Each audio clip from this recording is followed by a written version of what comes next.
distance. That ship will not line up because it could be as big a triangle radar, so ship that has all flat horizontal surfaces. Past the USS New York, here, listen to an interesting story about the ship. She was named in honor of New York City. The Navy built her in Eagle Shipyard down in Pasadena, Mississippi. Prior to construction beginning of the USS New York, which in 2011, Navy had acquired USS New York 7.5 tons of steel from the World Trade Center after the attack had taken place.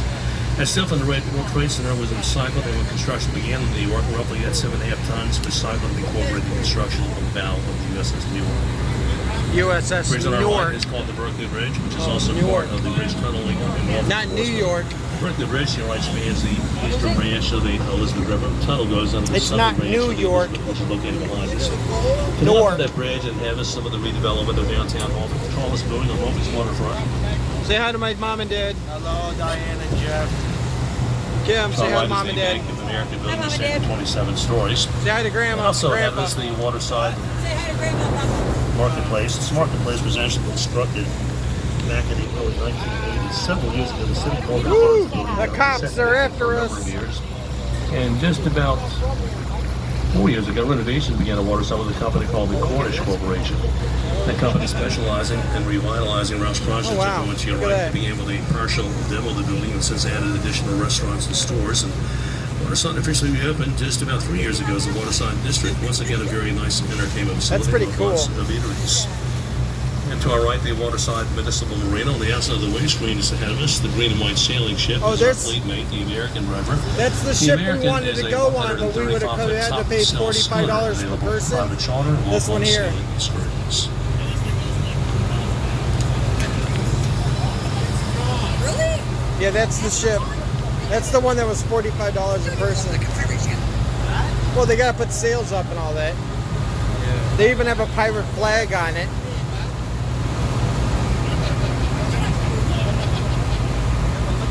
Yo ho ho!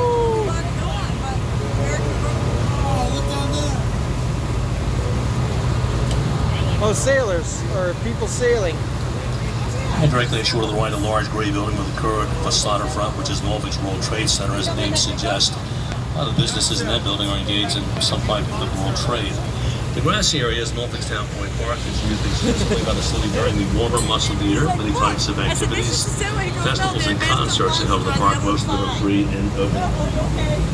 Let's see. This coming weekend, the City Anything of Norfolk cool over Festivals here? are hosting the annual Harbor Fest, which kicks off on Friday morning with the parade of tall sailing ships coming into downtown Norfolk.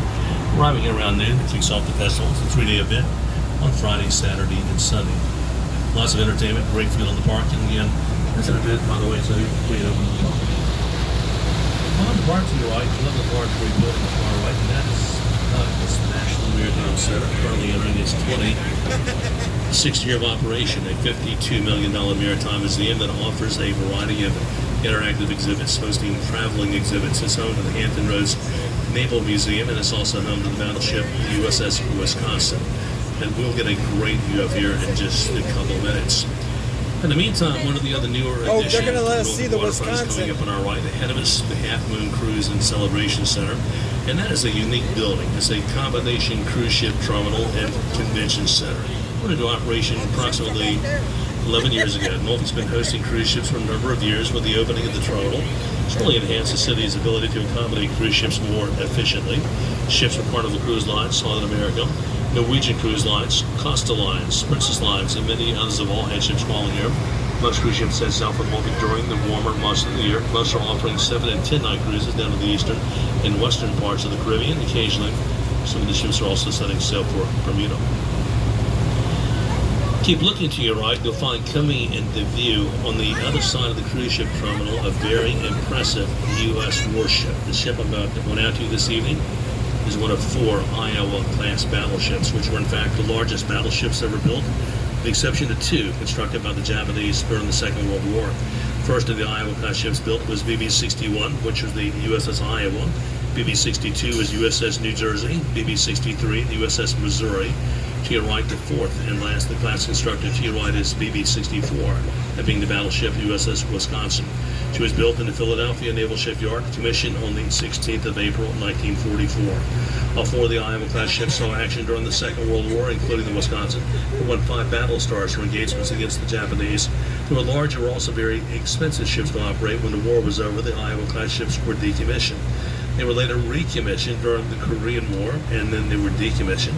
The battleship New Jersey was even activated a very brief period of time during the Vietnam War, but shortly after that, decommissioned. It wasn't until the Reagan administration and the tremendous buildup of the U.S. Armed Services that the Iowa-class ships were once again brought back into operation. Wisconsin, to your right, was the last before going to service. Navy recommissioning the ship in 1986, but not before the Navy spent $470 million to activate that ship. A lot of the money went to modernize the Wisconsin. After all, that is a World War II era battleship. A lot of the money went for new weapon systems. They left aboard most of the ship's original Yeah, but it was weaponry. $46. Added to the Wisconsin, though, the capability of launching guided missiles. Behind her superstructure, there are 8 armor-plated boxes, 4 on either side of the ship.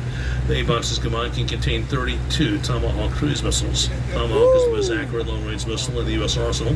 They can be tipped with a tactical nuclear warhead with a range of 900 miles, or conventionally are in the range of 700 miles.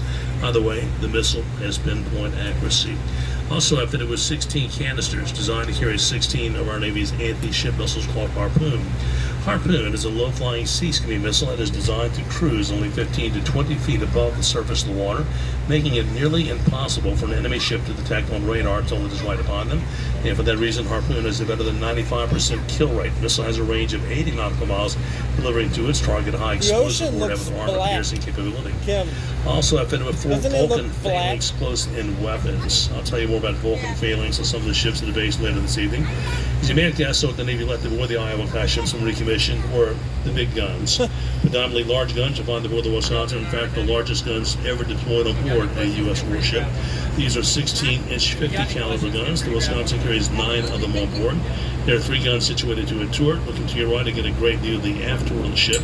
2 of the turrets identical to that in support of the ship's main structure. The barrels on those guns are just under 67 foot in length. Each one of those barrels weighs 94 tons. Those guns have the ability of firing a 2,700-pound projectile. That's more than the weight of a Volkswagen Beetle, 23 miles to a target with great accuracy. Smaller guns up on the side superstructure of the ship are 5-inch 38 calibers. They have an effective range of 10 miles. The ship carries 12 of the 5-inch 38s. When the Iowa-class ships came back online in the 80s, they did so with an awesome array of firepower. Unfortunately, no carrier at the base today. That makes the Wisconsin, to your right, the largest warship on the tour with a battle load, a 58,000-ton ship, 887 foot in length, 108th in crosser beam. I find it interesting the Navy had actually built the Iowa-class ships to the specifications and would just barely permit a ship like that to transit the locks in the Panama Canal. Many ships were commissioned back in the 40s. At that time, the locks in the Panama Canal were 1,000 foot long by 110 foot wide. The ship to your right is 887 by 108, so there's no problem transiting those locks lengthwise. my hands are hurting from Widthwise, when an holding Iowa-class ship like that moves the locks in the Panama Canal, they'd have only a foot of clearance on either side.